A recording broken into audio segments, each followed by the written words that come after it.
Bon, on va pouvoir commencer. Bonjour à tous. Merci d'être avec nous aujourd'hui. Je suis Caroline Castès. On a déjà eu 2 minutes de rab pour se présenter, pour faire connaissance grâce à Angélique qui a souffert porte-maillot. Là, vraiment, la remercie d'être là. Alors, je suis très heureuse de vous accueillir à cette conférence organisée en partenariat avec le magazine Capital et dédiée à ceux qui ont fait le choix, et visiblement plusieurs d'entre vous en font partie, d'entreprendre pour le bien commun. Alors, il y a presque 10 ans, en 2016, Jean Tirole écrivait son livre qui faisait date, L'économie du bien commun, pour parler justement de cette catégorie d'entrepreneurs à part qui ont choisi de mettre leur énergie au service de l'utilité sociale, du bien collectif. Et en fait, comme on l'évoquait rapidement avec monsieur tout à l'heure, d'envisager la notion de création de valeur sous un angle plus vaste que celui de la simple performance financière. Ben, c'est à cette catégorie d'entrepreneurs, c'est à ce mode de fonctionnement économique qu'on a voulu consacrer cette conférence. Alors, je suis très heureuse de vous présenter nos invités qui vont pouvoir parler de tout ça en parfaite connaissance de cause, puisque par leur engagement et leur parcours, tous les 4 sont la preuve vivante, formelle, qu'on peut concilier performance économique, performance financière et engagement social, souci du collectif. Donc un grand merci à eux d'être là. Alors tout d'abord, Léa Zaslavsky, de Make Sense, que je présente en premier parce que son livre sorti il y a 2 ans, écrit avec Hélène Binet, a inspiré l'intitulé de cette conférence. C'est tout simplement Entreprendre pour le bien commun. Donc Léa, elle se définit comme entrepreneuse, investisseuse et militante. Et il y a 13 ans, elle a décidé de cofonder Make Sense, qui est un écosystème associatif qui accompagne les entrepreneurs et les dirigeants de TPE-PME sur le chemin d'un business model, d'un modèle économique plus durable. Elle va nous raconter tout ça. Julien Moineau de Quadratera, alors Julien a eu une longue carrière dans les services à la personne, ce qui l'orientait déjà vers le bien commun. Il est notamment fondateur de la société qu'il préside aujourd'hui encore, Axéo, de services à domicile. Et puis je crois qu'il y a eu une prise de conscience lorsqu'il y a quelques années, vous avez rejoint le Shift Project, que vous devez tous connaître, je pense, le think tank qui œuvre pour la décarbonation de l'économie. Et de là, il s'est engagé dans plusieurs associations environnementales. Là encore, vous nous raconterez. Mais surtout, le grand coup, c'était il y a 5 ans, lorsque vous avez décidé de lancer Quadratera, qui est une entreprise de paysagistes pas comme les autres, puisque l'idée de cette entreprise est de créer des serres autonomes et des jardins éco-responsables, proposés à la fois aux particuliers comme vous et moi et aux entreprises, pour permettre à chacun de se développer un potager et de reprendre en main son alimentation. Merci Julien d'être avec nous. Angélique, notre warrior du jour, qui a présidé pendant longtemps 9 filiales du groupe Iliad, Free pour les non-initiés, avant de décider avant de devenir cofondatrice et présidente aujourd'hui encore de la STEM Academy. C'était il y a 2 ans et demi, c'est assez récent finalement. C'est assez récent, parfait. Donc la STEM Academy, c'est un organisme de formation tech et soft skills qui a le statut ESS, économie sociale et solidaire. Et Angélique est également fondatrice de Women in STEM Europe, qui œuvre pour l'inclusion durable des femmes dans les filières tech, techno et scientifiques. Et Dieu sait qu'on en a besoin, vu qu'on est sous-représenté là-dedans. Et enfin, Jean-Philippe Courtois, qui était il y a encore quelques années vice-président exécutif de Microsoft. Et il va nous raconter ça il y a 10 ans, à la suite de la disparition de son fils Gabriel. Pour faire vivre les valeurs qui animaient Gabriel, il décide de cofonder en famille Live for Good, une association qui vient en aide à un public jeune, 18-30 ans, fragile, des personnes en difficulté, un peu cabossées par la vie, vous nous raconterez, pour les aider à devenir des entrepreneurs positifs et à développer un projet à impact. Donc, encore une fois, il va nous raconter ça bien mieux que moi, mais juste pour vous donner un aperçu du chemin accompli, sachez que Live for Good, en 10 ans, a accompagné 800 jeunes, et rien que 150 sur l'année, et rien que sur l'année 2024, 150 qui tous ont pu créer leur entreprise. Voilà pour les présentations. Encore un grand merci à tous les 4 d'être avec nous. Alors, je vous propose d'entrer tout de suite dans le vif du sujet. Comme je le disais, vous êtes la preuve tous les quatre qu'on peut concilier rentabilité et même profitabilité et souci du collectif. Et pourtant, je pense que vous le savez tous, c'est des notions qui restent largement considérées comme antinomiques aujourd'hui encore dans l'esprit d'une majorité de personnes. La performance économique étant considérée comme l'apanage des entreprises et le souci des collectifs, du collectif, de l'intérêt général, comme le propre des associations à but non lucratif. Vous avez choisi de réconcilier les deux ou de concilier les deux notions. Pourquoi ? Léa, peut-être je me tourne vers vous en premier. Qu'est-ce qui, à 13 ans, a motivé la création de Make Sense ? Bonjour à tous et à toutes, enchantée. Donc en effet, moi en sortant d'études il y a une dizaine d'années, on était dans un monde qui était vraiment bipolaire. Il y avait d'un côté le for profit, de l'autre côté le non profit, et il semblait irréconciliable, même s'il y avait quelques exemples. En tout cas, il y avait vraiment cette perception des entreprises efficaces qui changent le monde. C'était déjà l'époque où Airbnb changeait notre façon de voyager, Uber de se déplacer, Facebook de communiquer. Donc en fait, les entreprises qui façonnaient notre société et notre façon d'être ensemble, c'était des grands mastodontes américains uniquement animés par la rentabilité. Et de l'autre côté, on avait, si je caricature évidemment, un monde un peu plus sacrificiel, tourné vers l'intérêt général, qui était perçu comme pas du tout efficace ou en tout cas pas assez. Et heureusement, moi, pendant mes études, j'ai eu la chance de rencontrer ce qu'on appelait des entrepreneurs sociaux, des personnes qui conciliaient, qui se disaient, en fait, l'entreprise, c'est un outil justement formidable d'efficacité. D'ailleurs, à l'origine, c'est l'idée de mettre ensemble des moyens de production pour produire quelque chose de positif.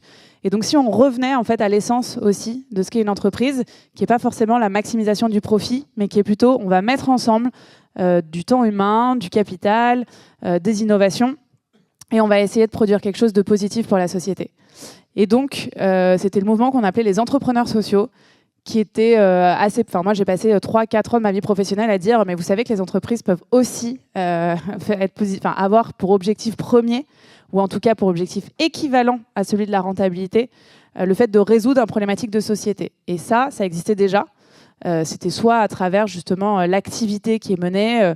On a accompagné par exemple des projets de jouets pour adapter à des enfants avec autisme, ou par le modèle de production, de dire en fait on fait du reconditionnement d'ordinateurs, mais on va employer 80% de personnes en situation de handicap. Donc là, évidemment que l'activité de reconditionnement est importante, mais en fait la mission, la raison d'être de l'entreprise, c'est d'accompagner vers un retour à l'emploi et à des conditions aussi dignes des personnes en situation de handicap.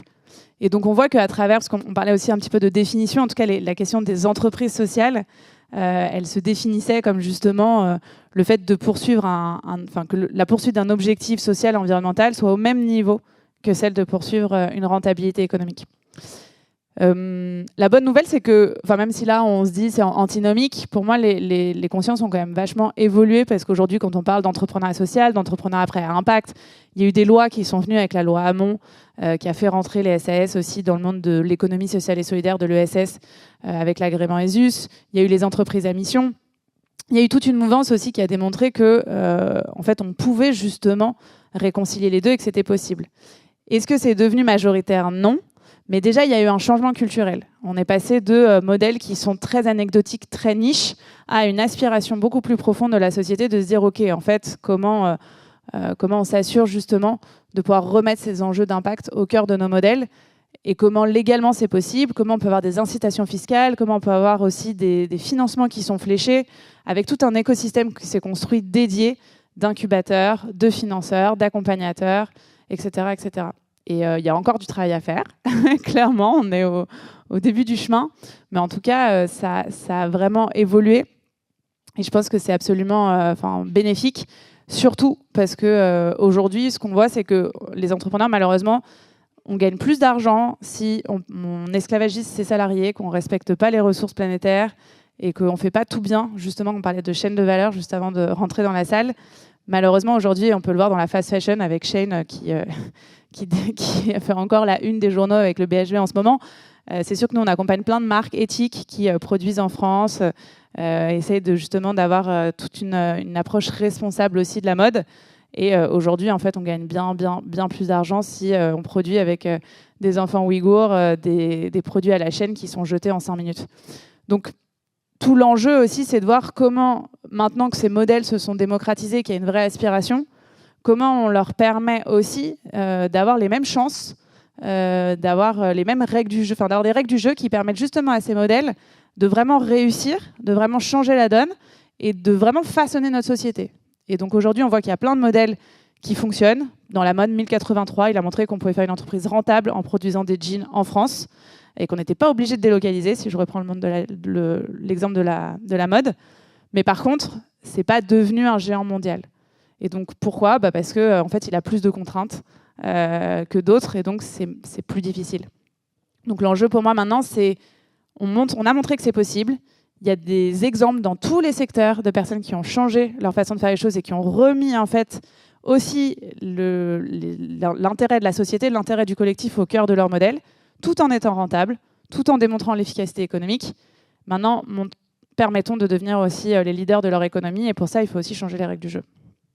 Et changer les consciences, et vous y contribuez. Merci Léa. Alors Julien, je me tourne vers vous parce que Quadraterra a été créé il y a seulement 5 ans, et vous me disiez quand on préparait cette conférence que c'était aujourd'hui une entreprise que vous avez choisi de voir se développer en franchise pour en démultiplier l'impact. Vous avez énormément de demandes et des clients et de potentiels franchisés, donc c'est un très beau succès. Et en plus, vous êtes en passe de devenir entreprise à mission, donc c'est assez parlant. Racontez-nous. Oui, moi j'ai eu une prise de conscience sur les enjeux environnementaux il y a une petite dizaine d'années. Au départ, je viens du secteur médico-social. Voilà, moi j'ai développé des entreprises il y a 20 ans de services à la personne, qui était un secteur à l'époque où c'était plutôt un secteur de petits boulots avec des gens qui travaillaient souvent au noir, des heures éclatées. Voilà, donc on a essayé de créer des modèles plus vertueux avec des collaborateurs systématiquement en CDI à qui on proposait des temps pleins s'ils le souhaitaient ou des aménagements de leur temps de travail, et également essayer de mettre des éléments de contrôle sur le respect des personnes fragiles chez qui on intervenait, les personnes notamment chez les personnes âgées et handicapées. Donc ça, c'était mon premier... Première vie. Ma première vie. Et dans ce cadre-là aussi, on s'est intéressé à la santé de nos collaborateurs et de nos clients, et on a commencé à utiliser des produits écologiques. Enfin, on n'a plus le droit de dire produits écologiques, mais des produits qui n'étaient pas nocifs. Voilà. Et c'est dans ce cadre-là qu'on a commencé à s'intéresser à ce secteur. On est rentré dans différentes associations, dont le Shift Project de Jean-Marc Jancovici. Et là, je me suis dit qu'il fallait que je change. Donc, j'ai revendu mes entreprises. Là aussi avec un choix responsable, parce que c'était quand même devenu des grosses entreprises avec 500 agences, il y a 9000 collaborateurs, donc c'est devenu quelque chose de très gros. Mais j'ai fait le choix de le vendre à la Poste plutôt qu'à un fonds d'investissement. Je l'ai vendu moins cher, mais à une entreprise qui est très engagée aussi dans la RSE. C'était un choix éthique pour protéger aussi ce qui était l'emploi, mon bébé, les valeurs qu'il y avait dedans. Un vrai choix de durabilité. Oui, exactement. Voilà, donc c'était un vrai choix important. Je préside toujours le groupe, mais de loin, je me suis lancé dans le paysagisme, qui est dans le paysagisme éco-responsable. Donc, c'est-à-dire qu'on fait de l'entretien de jardin et de la création de jardins, toujours en protégeant la biodiversité, en n'utilisant aucun produit chimique, on limite notre empreinte carbone, on travaille avec l'ADEME sur le sujet. On travaille beaucoup aussi sur la régénération des sols et sur la gestion des ressources, notamment de l'eau, où on est des experts de la récupération d'eau de pluie et de l'utilisation efficiente de l'eau. Voilà, c'est un sujet qui est aussi très important parce que c'est pas tout de récupérer de l'eau de pluie, c'est-à-dire qu'on a développé des algorithmes, etc., qui permettent d'arroser uniquement ce dont chaque végétal a besoin en fonction de la typologie du végétal, du sol et de la météo, du jour et de la semaine. Voilà. Donc la frugalité adaptée à la biodiversité. Oui, on utilise les nouvelles technologies que quand c'est nécessaire. Voilà, pas pour faire du marketing ou faut que ce soit utile. Et on a développé également avec des ingénieurs agro des potagers autonomes et des serres autonomes et des murs nourriciers qui permettent à n'importe qui, même s'il ne connaît rien au potager. Moi, mes grands-parents, ils cultivaient partout dans leur jardin, et ma mère pas du tout. En une génération, c'est un savoir-faire qui s'est perdu. Il y a ce côté en plus agriculture un peu les pecnos, quoi. Voilà. Moi, je viens de ce secteur-là, à l'origine, familialement.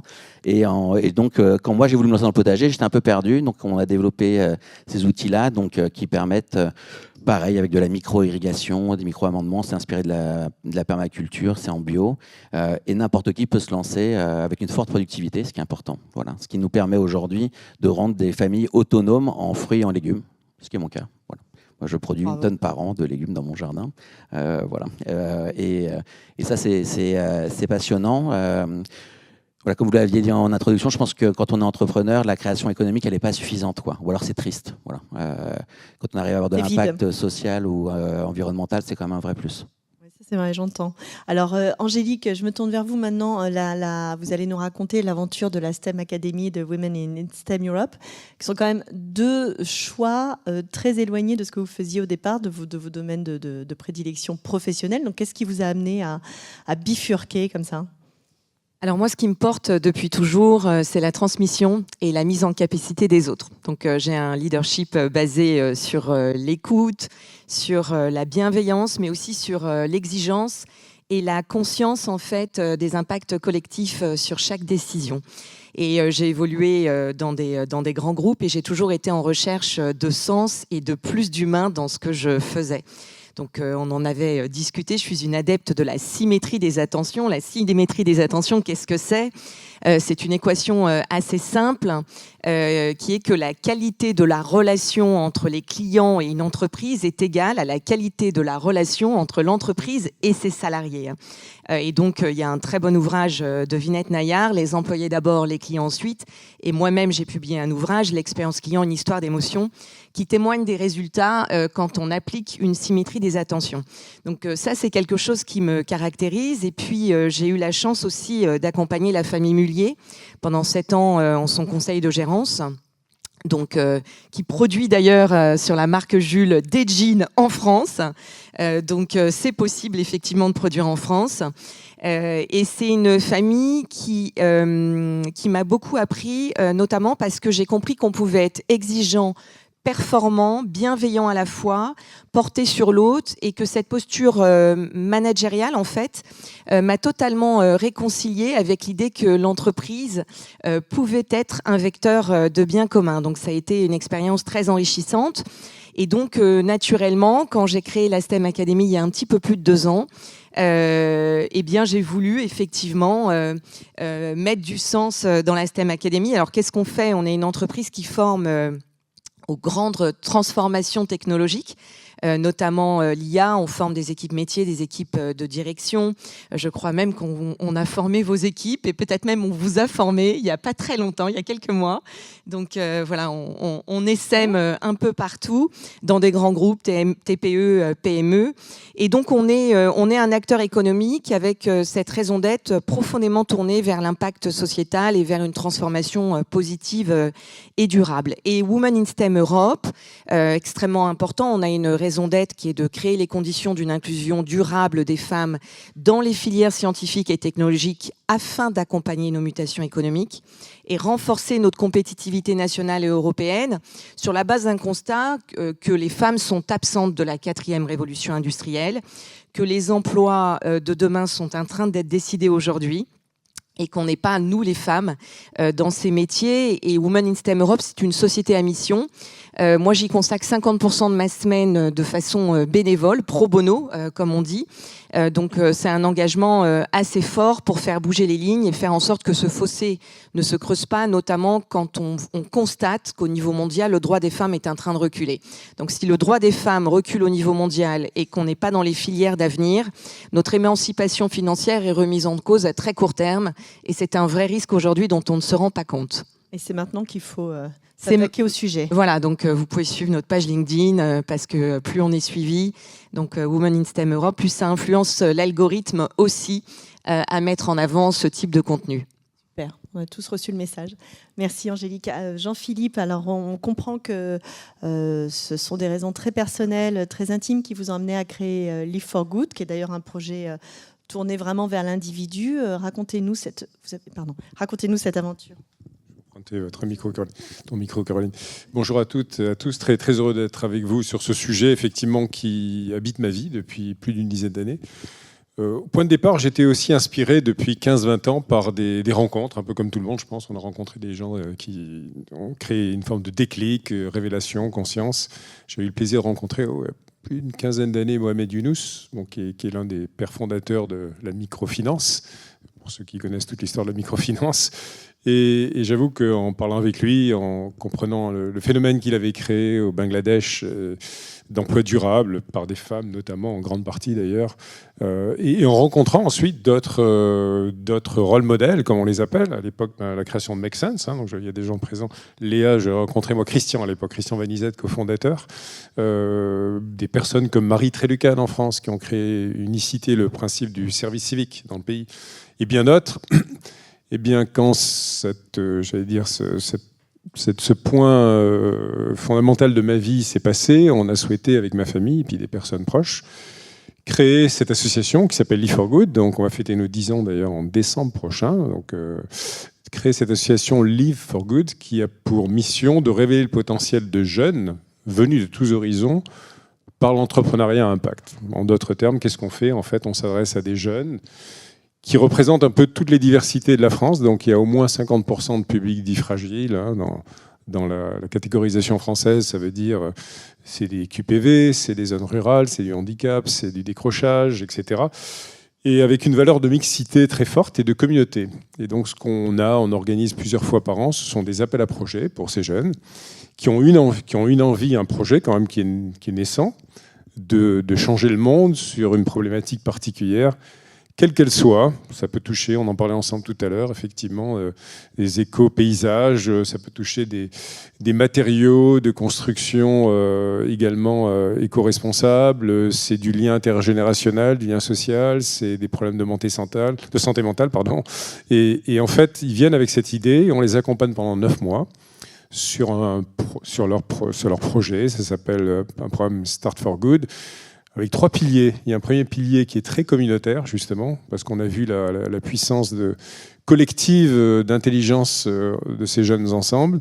On les amène dans des campus, 3 fois 3 jours, donc 9 jours en tout, dans différents centres en France, bien aérés, et pendant lesquels on va développer deux piliers très importants. Le premier, c'est leur posture, avec une philosophie qui est quelque chose aussi qui me passionne, qui s'appelle leadership positif.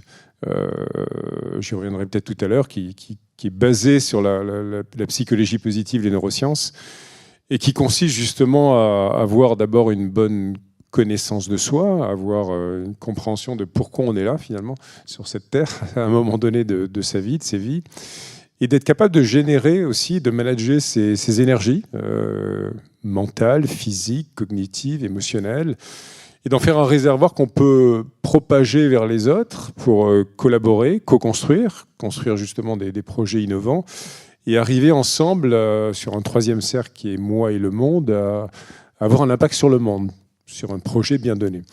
Donc ça, c'est un axe qu'on travaille énormément avec eux sous forme d'ateliers, avec des soft skills qui sont bien définis. On se reconnecte avec plusieurs d'entre vous autour de cette table. Je pense qu'il y a un certain nombre de concepts qui sont partagés, j'imagine.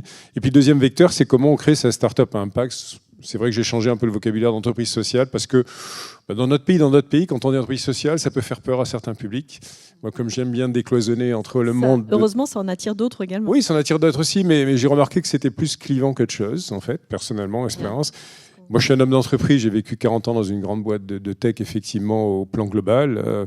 Et je souhaite, en tout cas, on essaie de s'employer à casser les murs entre le monde de l'entreprise, le secteur public, le monde associatif, philanthropique et le monde des entrepreneurs. Et donc, ce deuxième vecteur, c'est comment on crée son entreprise à impact, en démarrant avec la mission, pourquoi on est là pour changer le monde et répondre à ce pourquoi au niveau, pas simplement de sa personne, mais de son projet, à créer vraiment un concept produit, un MVP, après un vrai produit ou service qui va répondre à ce problème qu'on a vraiment envie d'adresser dans le monde. Et puis ensuite, évidemment, toutes les étapes que vous connaissez, que ce soit son premier client, que ce soit le tout début de financement, que ce soit son équipe, ça démarre souvent avec des services civiques, des stagiaires, etc. Et puis après, ça continue avec des employés, et puis le financement qui se poursuit. Ça dure 9 mois. On a un deuxième pilier, c'est également... des sprints très individuels et en petites équipes de plusieurs de ces jeunes ensemble dans ces cohortes pour les aider à développer chaque étape de son projet. Puis un troisième pilier qui est le coaching. On croit énormément au coaching, avec une philosophie de coaching aussi qu'on qu'on a adapté d'une méthodologie que j'avais pu utiliser à très grande échelle dans une entreprise, justement, Microsoft, pour transformer 35 000 personnes dans leur mindset, dans leur façon de proposer la technologie à des clients et dans le monde, et qui permet finalement à ces jeunes et à des coachs de révéler des capacités dans ces jeunes, c'est-à-dire d'être là en position pour les faire grandir et pas pour répondre à toutes leurs questions, même s'il faut évidemment les aider, mais en position de faire grandir. Voilà, c'est ce parcours qu'on accompagne. Ensuite, on a notre programme, sans entrer dans les détails, qui s'appelle Boost, qui va plus loin pour ceux qui sont déjà établis.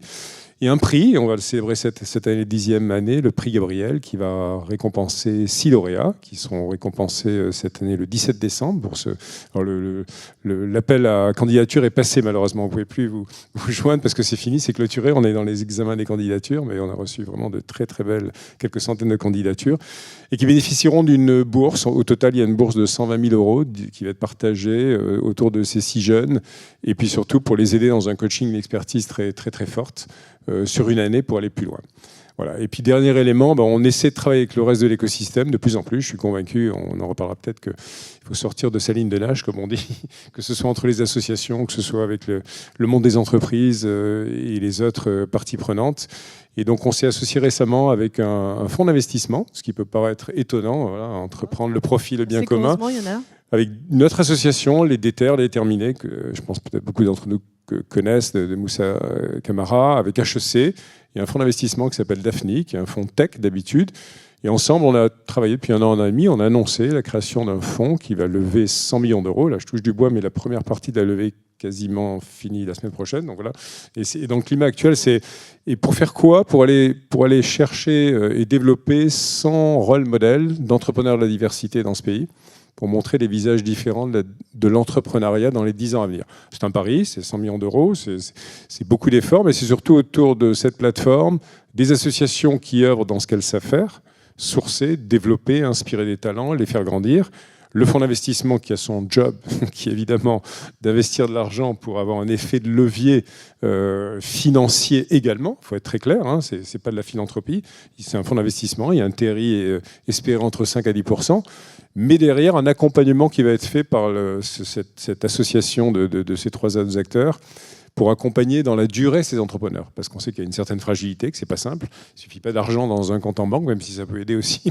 Il faut également aider sur plein d'aspects de soft skills, j'ai dit, sécurisation un petit peu dans l'exécution de tout ce plan. Voilà, je m'arrête parce que j'ai peut-être déjà trop long. Non, mais c'est un peu la vision qu'on essaie de porter. Donc voilà, donc moi cette ligne entreprendre pour le bien commun, après on peut disserter sur les mots, mais je pense qu'on y croit beaucoup. Oui, et puis vous l'incarnez très clairement. Alors ne poussez pas votre micro, Jean-Philippe, parce que vous avez un peu anticipé ma question suivante, qui était, mais on va poursuivre avec Live for Good. Vous nous montrez tous les cas que c'est possible, tous les cas sur des champs très différents, et les histoires sont magnifiques, vraiment.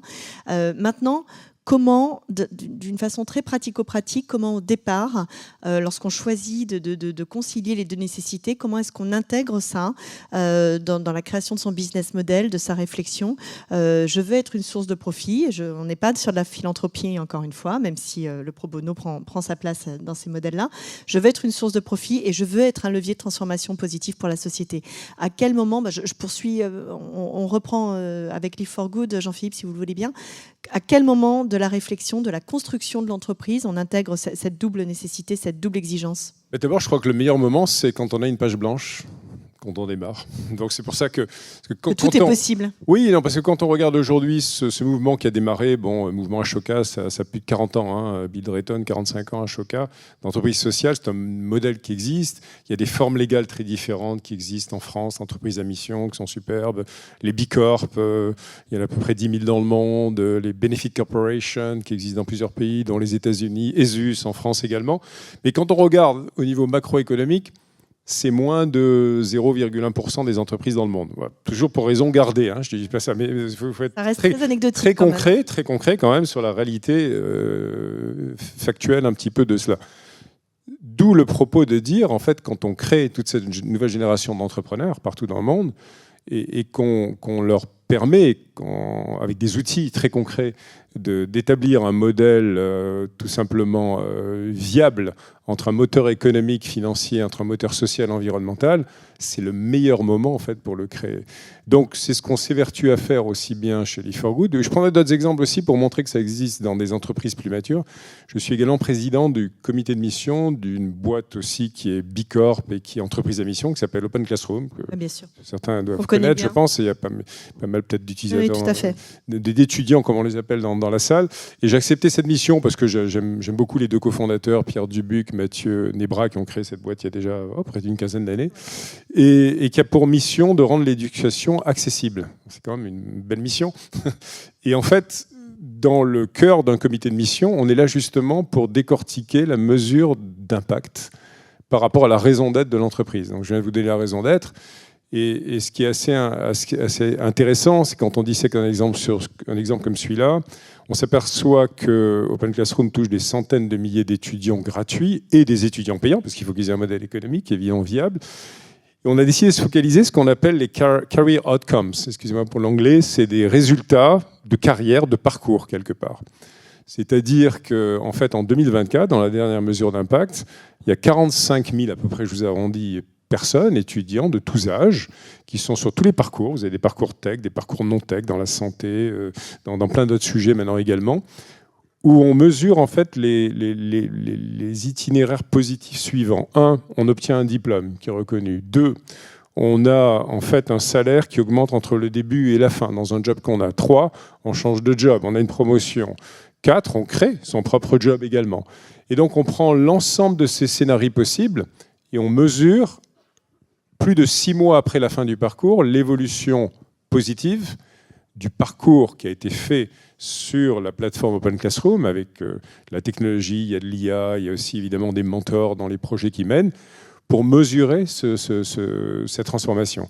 Et on le fait également auprès de publics fragiles. Il se trouve que 75% des personnes qui font ces parcours appartiennent aux catégories dites les plus fragiles dans notre pays, que j'ai mentionné tout à l'heure, et d'autres.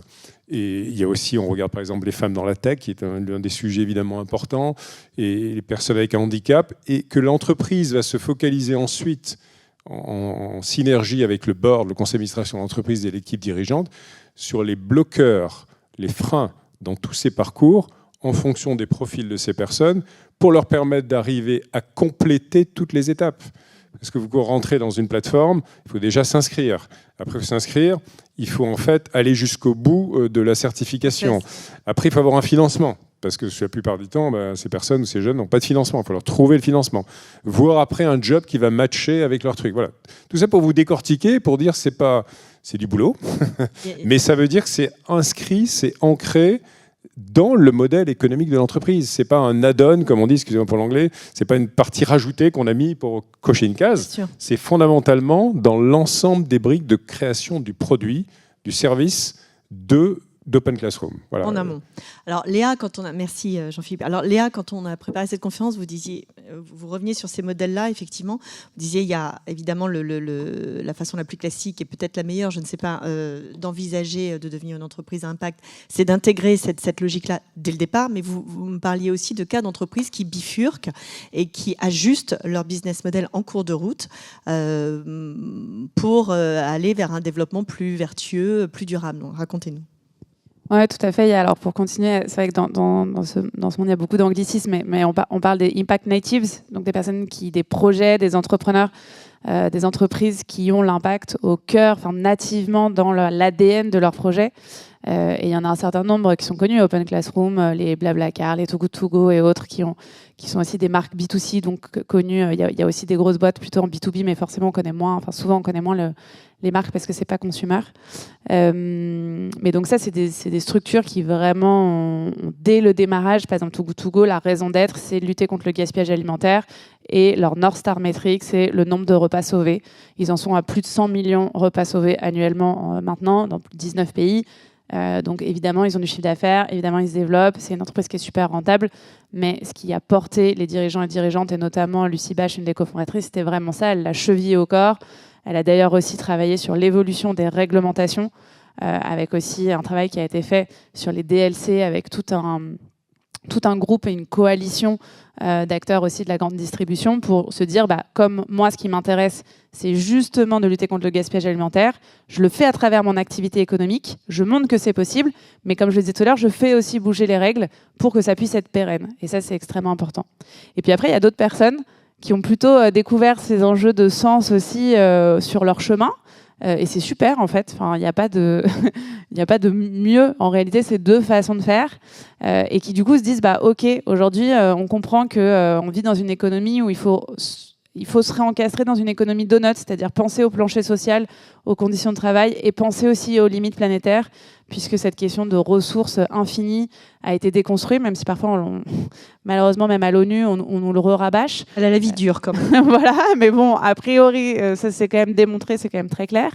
Et donc, que ça a un impact sur les conditions d'habitabilité sur les humains et aussi sur la capacité des entreprises à développer leur activité. C'est-à-dire que si on veut prendre un prisme purement économique, pragmatique, 99% des entreprises sont dépendantes de la biodiversité pour exercer leur activité et ont des risques physiques très clairs liés à ce qui est en train de se passer en ce moment. Donc, c'est aussi pour ça qu'elles bougent. Et c'est d'ailleurs pour les plus grosses, la principale raison pour laquelle elles bougent avant d'être sur des raisons plus de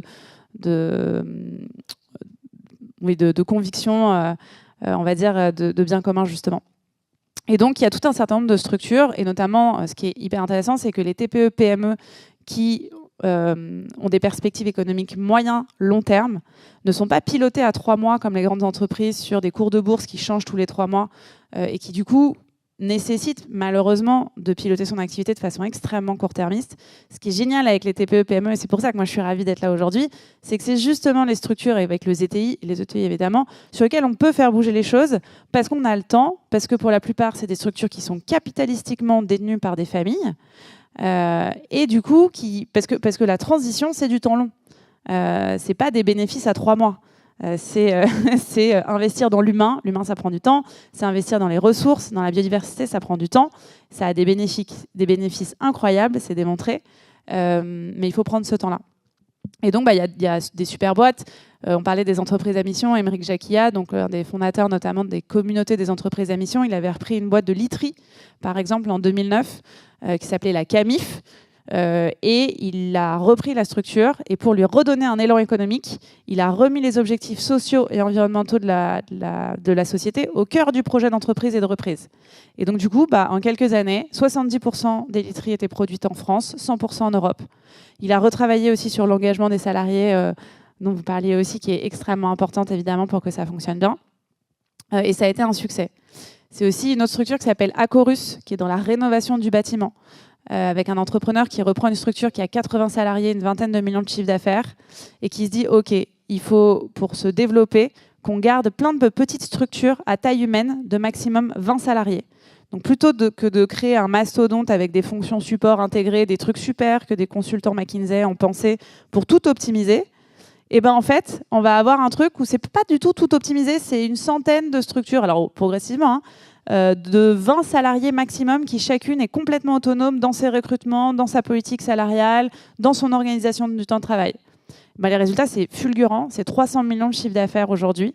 C'est une super boîte de rénovation énergétique et en plus avec un turnover dans un secteur où il y a un turnover de dingue, j'ai plus exactement la stat du turnover du secteur, mais eux par contre ils ont un turnover très proche de zéro avec une structure qui est basée sur la confiance, qui est basée sur l'agilité, qui a réussi à mettre des conditions de travail pour la plupart de 4 jours semaine et qui du coup a réussi à combiner rentabilité économique, respect des limites planétaires et accomplissement et bien-être des salariés dans leur travail. Et ça, en fait, c'est absolument génial. Moi, c'est des exemples qui, tous les matins, me font vibrer et me dire, en fait, c'est possible. On n'est pas résigné à être dans un monde où c'est marche ou crève. En fait, on peut aussi penser les choses différemment en prenant vraiment une vision écosystème. Et ça a des bénéfices pour tout le monde, en fait. Donc, heureusement que, voilà, il faut des pionniers, il faut des personnes qui y croient. Parce qu'encore une fois, ces boîtes-là, la Camif, ça n'a pas été transformé, ça ne s'est pas transformé en 3 mois. Acorus non plus. Et donc vraiment, les TPE, PME, c'est le terrain de jeu auquel nous, on croit beaucoup pour faire ça. En ce moment, on accompagne toute une cohorte aussi de chocolatiers qui réfléchissent justement à comment on change leurs pratiques. Ils ont plein de problèmes de filières, d'approvisionnement, de comment on sécurise aussi les approvisionnements, comment on travaille aussi pour avoir des filières qui soient responsables, équitables, et durable. C'est plein de défis qui sont passionnants et en fait, quand les dirigeants et dirigeantes sont engagés, ça crée des vraies petites merveilles. Merci Léa. Julien, ça c'est quelque chose dont vous pouvez témoigner, j'imagine, à Quadratera. Et quand on est une entreprise, on a une nécessité d'être profitable, à minima à l'équilibre. Déjà parce que sinon on meurt, on n'a pas ou très peu de financement public. Il y a quand même des leviers qu'on peut activer, mais il faut les connaître, c'est pas toujours facile. Il y en a heureusement qu'il y a des organismes qui aident pour ça, parce que c'est pas toujours évident. Et puis en plus, si on veut partager la valeur, il faut déjà la créer. C'est quand même quelque chose de base que parfois on peut oublier, mais c'est quand même ça commence par ça. Moi en plus j'essaye de financer tout un tas d'organismes, donc je cofinance le Shift, je reverse 1% de mon chiffre d'affaires à Good Planet. Là je me suis engagé auprès de la LPO à installer 10 000 nichoirs à oiseaux d'ici 2028. Tout ça, ce sont des dépenses, quoi. Ça coûte de l'argent, donc il faut bien à un moment créer. Donc il faut trouver un modèle économique. Il faut que les clients soient prêts à payer ce qui est votre juste prix. Donc il faut quand même répondre à la demande. Ça reste des entreprises, quoi. C'est quand même un élément qui est important. Moi, sur le paysagisme éco-responsable à Quadratera, j'ai aussi un levier qui m'aide en ce moment, c'est qu'il y a quand même la réglementation qui se durcit. Voilà, notamment on fait de la végétalisation de toiture de plus en plus, sur justement de la gestion de la ressource en eau, la CSRD. Enfin voilà, il y a quand même aujourd'hui un législateur, c'est un peu moins le cas à très court terme, mais oui, ça recule, mais en tout cas il y avait un élan qui était sur le fait d'apporter un peu plus de contraintes pour que tout le monde ait un peu les mêmes règles, les contraintes tout le monde, parce que chacun doit faire sa part là-dedans. Le CSRD, c'est compliqué. Mais nous, on sent qu'aujourd'hui, il y a quand même des prises de conscience, notamment dans certaines collectivités locales. C'est plutôt d'ailleurs au niveau local que ça bouge plutôt qu'au national. Et puis moi, j'ai aussi une dernière contrainte sur le développement économique, c'est que comme ce sont des franchisés qui me rejoignent, ce qui me permet de multiplier l'impact, parce que là, en un an, on a ouvert une vingtaine d'agences sur Quadratera en France. Mes franchisés aussi, ils ont besoin de gagner leur vie, quoi. Voilà, donc il faut que la question du modèle économique duplicable, elle est nécessaire. Mais c'est pas du tout incompatible avec le fait de faire du Made in France, ce que nous on fait, enfin de prendre les bonnes options. Parfois, il faut l'étaler dans le temps. C'est bien la notion de temps. On ne peut pas toujours tout faire tout de suite, mais déjà suivre le chemin, c'est que c'est des objectifs, c'est essentiel. Vous confirmez, Angélique, votre expérience là-dessus ? Oui, absolument. Enfin, moi, je suis fan de vos discours à tous les deux et des convictions et de l'engagement que vous portez. Je pense que c'est super important. Enfin, moi-même, la transition environnementale, ça me parle. Et donc, j'étais ravie en vous écoutant parce que je fais des petites maisons à oiseaux, avec les bouchons de vin. Donc, je contribue à ces nichoirs finalement. Donc, non, mais je pense que c'est important sur une échelle personnelle également de pouvoir faire en sorte d'améliorer, d'innover mieux avec moins et puis dans nos business. Alors nous, c'est vrai que sur la STEM Academy, vous l'avez souligné, en fait, on est une ESS, on est une entreprise de l'économie sociale et solidaire et on a fait ce choix-là dès le départ. Donc c'était très clair pour nous. Et pour nous, l'ESS, c'est pas un label, en fait, c'est une boussole. Et donc ça signifie qu'on place l'humain, l'utilité, l'inclusivité au cœur de notre modèle, tout en maintenant des objectifs de performance qui sont nécessaires parce que sinon on ne pourrait pas avoir toutes ces actions. Alors qu'est-ce qu'on fait concrètement ? On a des partenariats qui sont assez forts et structurants, notamment avec Women in STEM Europe. Je me suis dit d'ailleurs, STEM, vous savez peut-être pas ce que ça veut dire. C'est science, technologie, engineering, mathematics. Et donc la précision est utile. Et la précision est très importante. Je faisais la réflexion et pour vous projeter un peu, à horizon 2030, les 2/3 des emplois au niveau mondial auront une composante STEM. Donc, en clair, c'est vraiment la révolution. C'est les métiers de l'IA, les biotechnologies, la cybersécurité et beaucoup de choses. Et donc, avoir plus d'ingénieurs qui travaillent à la transition environnementale, qui travaillent à se innover mieux avec moins, c'est nécessaire et on fait en sorte de créer des vocations. Donc, on a des partenariats forts et donc on a Women in STEM Europe. On forme 1000 femmes cette année à l'intelligence artificielle gratuitement. On forme 300 étudiantes cette année aux soft skills, intelligence situationnelle, émotionnelle, confiance en soi. Et je me disais, Jean-Christophe, en vous écoutant, qu'on a peut-être un truc, Jean-Philippe, pardon, qu'on a peut-être un truc à faire ensemble. Donc voilà, comme quoi c'est précieux de se rencontrer, d'avoir ces occasions. Et puis, on aimerait bien doubler ces chiffres, voire les tripler en 2026, parce qu'on voit qu'il y a un enjeu très important, qu'il y a une demande, former massivement aux compétences de demain, tout en luttant contre les fractures sociales et numériques. Mais ce n'est pas quelque chose qui a été totalement évident à mettre en œuvre, parce qu'on a aussi des difficultés quand on est sur ce type de mindset. Nous, au démarrage, on avait un parti pris qui était de former 100% de femmes, et notamment des femmes éloignées de l'emploi, parce que 80% des emplois qui sont menacés par l'IA sont occupés par des femmes. On parle souvent de la révolution des cols blancs, parce que c'est la première, mais on oublie de préciser que c'est surtout les femmes qui vont être impactées. Et en fait, les femmes ne se forment pas naturellement, qui fait que notre business model de départ ne fonctionnait pas. Et donc, on a dû changer notre parti pris, ne pas oublier qui nous étions et pourquoi on était animés par ces sujets. Mais du coup, on est parti sur une offre plus B2B, grand public, CPF, pour pouvoir être rentable et consacrer une partie de notre énergie et de nos budgets à ces formations. Donc, c'est pas toujours très simple non plus de trouver l'équilibre économique quand on a envie de faire du bien autour de soi et contribuer à la société. Et donc notre modèle économique aujourd'hui, il repose sur cet équilibre entre les activités commerciales, les formations aux entreprises, les formations sur mesure, et puis notre engagement sociétal avec des actions gratuites ou financées par d'autres canaux, mais toujours alignées sur notre mission. Alors, c'est tout à fait passionnant, mais et je suis désolée, l'heure tourne, je suis obligée d'accélérer un tout petit peu si on veut réussir à prendre une ou deux questions. Angélique, on en avait parlé ensemble quand on préparait cette conférence, encore une fois, vous parliez de symétrie des attentions, vous avez utilisé l'expression tout à l'heure, j'aime beaucoup. Ça dit clairement cette double quête, cette double exigence, comme le disait Julien, on ne peut pas partager la valeur si on ne commence pas par en créer, ça paraît évident, mais c'est pas mal de le rappeler. En quoi, au-delà de profiter au collectif et de générer des gains, en quoi est-ce que ça profite à l'entreprise en tant que telle ? Vous avez tous des entreprises avec des structures différentes, des ambitions différentes, mais en quoi le fait d'avoir ce double positionnement, cette symétrie des attentions, profite à ce qu'on peut appeler la marque employeur ? En quoi est-ce que ça peut renforcer la cohésion des équipes, mobiliser, constituer un vecteur d'attractivité pour de nouveaux talents, etc. Peut-être Julien, je vous donne la parole en premier. Super vite. Moi, j'attire à moi des gens qui partagent les mêmes valeurs que les miennes. Donc déjà, c'est vraiment super. Donc des franchisés qui ont envie de s'impliquer eux-mêmes, d'avoir donné du sens à leur avenir professionnel, des collaborateurs qui s'y retrouvent, voilà, qui se retrouvent là-dedans, qui eux aussi veulent agir. J'ai beaucoup essayé de symétrie des attentions. Enfin, je trouve ça vrai. C'est très clair. Oui. Ouais, je trouve ça super. Donc c'est vraiment important. Et puis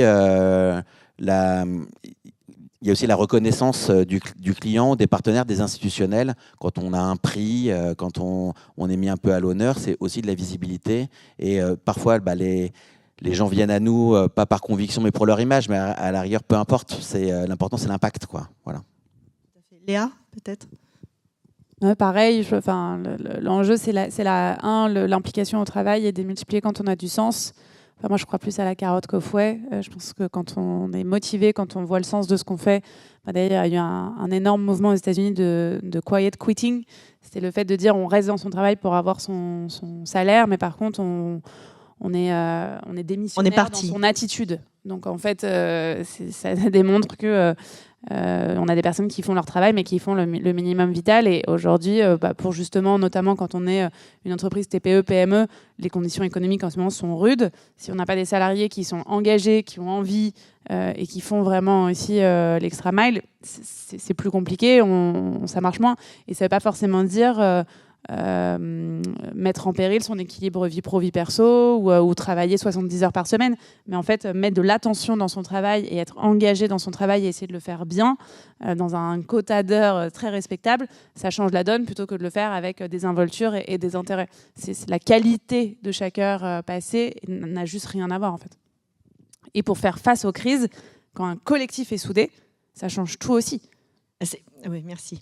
Oui, alors ça, et je suis tout à fait d'accord, Léa, Angélique me racontait ça, pour faire face aux crises, elle a fait l'expérience, on l'a tous faite, vous plus que d'autres peut-être en tant qu'entrepreneur, mais la crise du Covid a apporté une preuve d'efficacité de votre concept et de votre mode de management. Oui, et je dois avouer, en fait, c'était une période évidemment dramatique, insolite, très dure.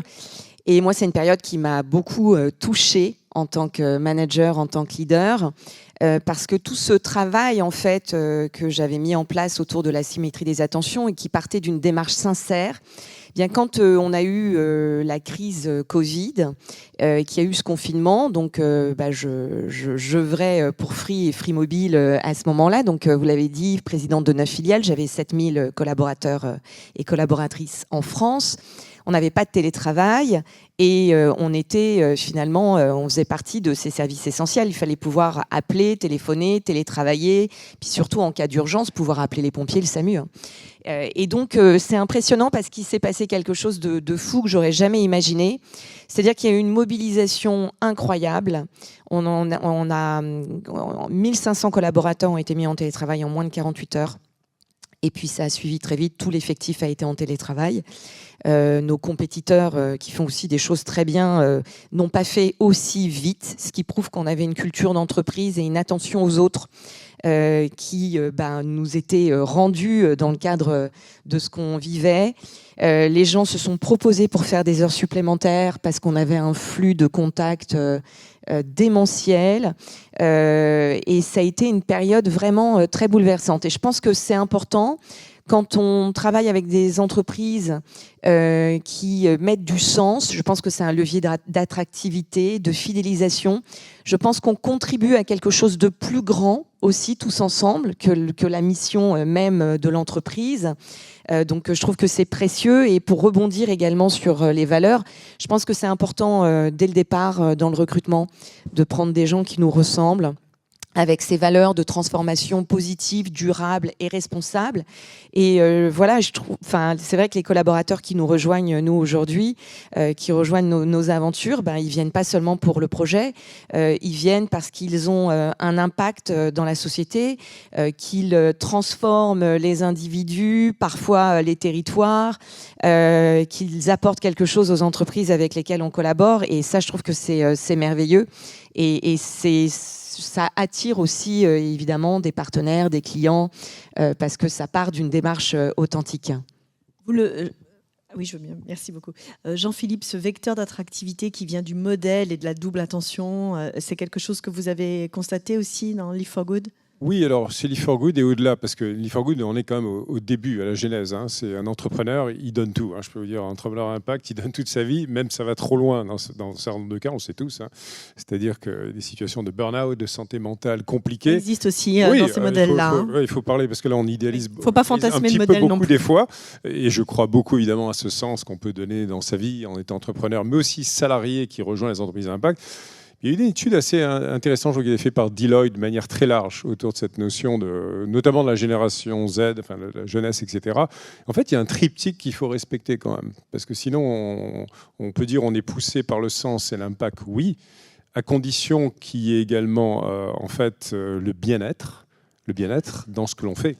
Et le bien-être, il se fait en collaboration et en travail, en osmose avec des personnes, des équipes, des managers, des leaders qui sont plus ou moins bien formés à manager et être des leaders. Donc là aussi, même si l'entreprise peut avoir une belle mission, ça dépend d'un facteur humain également, de la manière dont sont faites les choses. Et un troisième vecteur aussi, il faut le dire, qui est l'argent. À un moment donné, il faut gagner aussi sa vie. Il faut avoir un salaire décent et plus. Et je pense qu'il faut veiller à cet équilibre des trois. Et ne pas s'oublier et penser qu'il faut construire ce modèle très durable pour permettre à des collaborateurs, si on est entrepreneur, c'est évidemment une donne un peu différente, mais néanmoins, de créer ce socle de bien-être, de se respecter soi et les autres, et puis d'avoir un socle financier solide pour payer les gens et non pas les sous-payer et payer. Retomber dans un modèle qui exploite, et donner finalement aux gens qui ont envie de continuer de poursuivre avec vous à vos côtés. Voilà. Donc je pense que l'ensemble peut être réconcilié, mais c'est pour ça qu'il faut ce modèle une vigilance très solide sur le long terme. Très bien, un grand merci. On va prendre le temps, mais voilà, parfait. On va prendre le temps de... Alors attendez, hop, je vais venir à vous. Ah, merci beaucoup. De prendre une ou deux questions très rapides. Bonjour, merci beaucoup pour ces éclairages. Entreprendre pour le bien commun, il y a comme un a priori comme quoi le bien commun serait universel. Or, aujourd'hui, y a-t-il une somme de biens communs, notamment avec une expérience globalisée que vous avez eue, monsieur somme toute, le bien commun togolais, c'est le bien commun français, c'est le bien commun américain, c'est la somme des biens communs. Quelle est votre promesse et quel est votre parcours professionnel? Est-ce qu'en fait, le bien commun d'une société globale comme Microsoft, c'est le bien commun français? Est-ce qu'il y a une équation? Alors visiblement, ça s'adresse à Jean-Philippe. Je vais voir si... Alors... Et à d'autres aussi, parce que c'est tentant de vous entendre parler. Oui, non, mais c'est une question très géopolitique, très globale, très macro, et je ne vais pas garder le micro pendant ça. Vous avez tout à fait raison. La notion de bien commun, d'abord, la définition, ça touche finalement à tous les fondamentaux qui font qu'une société puisse être durable et s'inscrire dans un projet commun qui fasse sens pour les citoyens, pour les personnes qui font partie de cette communauté. Et ça veut dire qu'il y a des valeurs communes, l'éducation, la santé, la sécurité, enfin voilà, des choses qu'on a redécouvertes d'ailleurs pendant la Covid, où les choses fondamentales n'existaient plus dans les sociétés. Et après, vous avez tout à fait raison, selon le socle dans lequel on a grandi, l'environnement dans lequel on vit en tant que citoyen du monde, dans un pays donné, dans une communauté donnée, de son éducation, enfin il y a 1000 facteurs, eh ben, il peut y avoir des interprétations de ce bien commun différentes selon les narratifs des États, des entreprises, de chaque acteur. Donc je vous rejoins tout à fait, et des cultures évidemment. Donc il n'y a pas un bien commun, il y a le vécu des biens communs que chacun peut avoir. Et c'est pour ça que dans l'acte d'entrepreneuriat, je m'arrêterai là, c'est un acte très personnel qui est de connecter sa raison d'être personnelle avec sa représentation du monde et ce qu'on veut en faire en transformant le monde, ici et maintenant, dans le pays où on est, ou dans la région où on est, ou dans le pays où on est. Voilà, je passe le micro parce que sinon, on va aller très loin. Vas-y. Oui, c'est peut-être juste pour compléter, je souscris totalement à ce qui vient d'être dit. Évidemment, on n'a pas parlé de la question de l'enjeu des territoires, mais évidemment, elle est cruciale dans la question de comment on fait société ensemble dans un territoire. Et donc, c'est avec quels humains autour, sur quel territoire, dans quelles ressources. Et ça, et donc là, on est plutôt sur les grands concepts. Donc, c'est pour ça qu'on n'est pas forcément rentré dans ce niveau de détail. Dans le livre qu'on a coécrit avec Hélène Binet, qui s'appelle Entreprendre pour le bien commun, on raconte et on fait témoigner surtout une grande diversité d'entrepreneurs et d'entrepreneuses qui chacun, en fait, ont des modalités différentes. Et ce qu'on dit, justement, c'est que pour certains, entreprendre pour le bien commun, ça va être monter une menuiserie en Bourgogne qui va à la fois créer de l'emploi, créer une école, créer un espace ferme et en même temps une activité économique. Pour d'autres, c'est justement comme Lucie, de monter une entreprise plutôt sur un sujet, le gaspillage alimentaire, mais qui est dans 19 pays à l'échelle mondiale. Et ça n'a rien à voir. Et en fait, cette question du sens, nous on le voit parce qu'on a une plateforme qui s'appelle Job That Makes Sense, qui chaque mois accueille 300 000 personnes qui cherchent un emploi à impact dans des structures. Et il y en a qui vont chercher à faire de l'empactage dans des structures de circuits courts, d'autres à être directeur marketing d'une fondation, d'autres. Enfin, et cette question du sens, elle est extrêmement protéiforme, et je pense qu'on pourrait faire 1h30 dessus. Et donc c'est pour ça qu'on n'est pas revenu là-dessus, mais on parlait d'entreprise sociale, d'entrepreneuriat impact, d'entreprendre pour le bien commun, la question de l'intérêt général aussi, qui est extrêmement définie. Et aujourd'hui, on parle souvent de ce grand monde qui est l'impact, mais qui est en réalité extrêmement protéiforme, avec pas du coup tout le monde qui est d'accord sur tout, mais avec un point central qui est la rentabilité n'est pas le seul objectif. Il y a un autre objectif au-delà de la rentabilité qui est justement de bénéficier à un territoire, une communauté de personnes, la société autour de nous. Et en fonction, il y a des questions ensuite d'échelle, de modalités, etc., qui viennent rentrer en compte et qui créent du coup des débats sémantiques énormes. La rentabilité seule, Julien nous l'a dit, c'est quand même assez triste. Peut-être une toute dernière question très rapide, monsieur. Merci. Merci d'abord aux intervenants de ces pistes qui nous sont données, et effectivement combien ces questions d'impact et de comment on travaille à l'intérêt général peut effectivement se traduire dans les actions d'entreprise. Moi qui suis directeur associatif, j'avais une interrogation à l'inverse. Parce que je travaille dans un secteur où effectivement il y a d'emblée la question du sens qui est premier dans l'initiative associative. très souvent.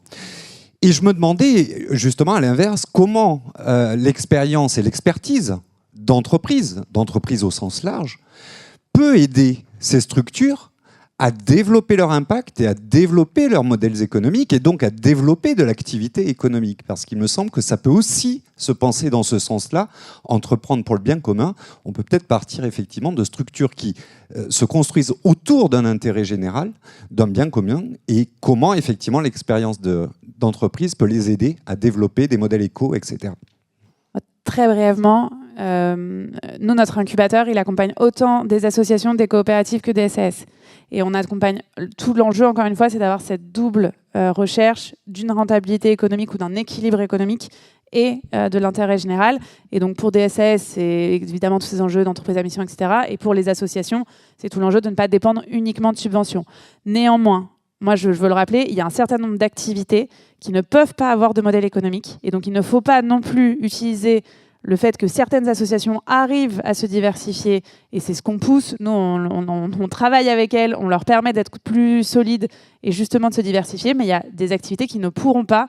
Et aujourd'hui, on a un désinvestissement des puissances publiques, État, subventions et autres, qui, sous caution de vous êtes des associations, mais vous devriez avoir un modèle économique, retirent des subventions. Et ça, c'est aussi extrêmement grave.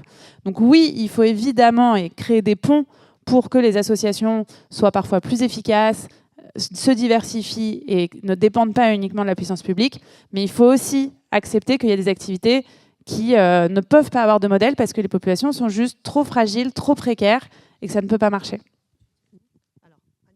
Non, je pense que Léa a tout dit, je le rejoins tout à fait. Chez Leaf4Good, on accompagne 90% d'entreprises et 10% d'associations aussi. Et en réalité, je pense que le sujet le plus important, c'est celui du mindset des leaders, des animateurs de cette association. Et moi, je pense qu'il faut réconcilier un mindset entrepreneurial et associatif. Ce n'est pas deux mots incompatibles. Et après, comme l'a dit Léa, selon les sujets que l'on va servir, la mission de l'association, il y aura des modalités différentes. C'est évident, on ne peut pas tout prétendre que c'est un modèle économique. On a X exemples chez Leaf4Good de projets. J'en ai un à l'instant, Miameuble de restauration collective, qui est une association et qui va hybrider parce qu'elle est obligée dans son modèle de trouver, pour répliquer son modèle qui marche très bien à Toulouse et dans 2-3 autres régions, le faire au niveau national, d'avoir un modèle commercial qui va coexister avec le modèle associatif dans lequel elle va continuer son impact d'intérêt général. Voilà. Donc chaque association mérite vraiment un focus particulier, un mindset entrepreneurial et ça peut être fait. Voilà. Merci beaucoup. Je suis navrée, je sais qu'il reste des questions, mais là, on se fait jeter dehors. Je comprends, on a dépassé. J'en suis ravie, franchement. Je pense que nos intervenants vont peut-être rester quelques minutes encore si vous pouvez profiter de ce moment pour échanger encore en dehors de la conférence. En tout cas, un grand merci de nous avoir suivis. Un grand merci à tous les quatre, vraiment, de vos éclairages, de vos partages d'expérience et de ce retour qui est enthousiasmant. J'espère que ça vous aura inspiré. On a beaucoup d'étudiants, vraiment chapeau, les gars, d'être là. Et j'espère vraiment que le projet de devenir des entrepreneurs positifs vous aura été soufflé aujourd'hui. Pour ceux qui veulent poursuivre le débat sur l'économie du bien commun, je vous donne rendez-vous à midi dans une salle dont je vais oublier le nom, 351, voilà, avec pour une interview de Marcy Albauer qui est à l'origine du concept de slashing. Je vous en dis pas plus, un peu de teasing et je vous y donne rendez-vous. Voilà, un grand merci à tous.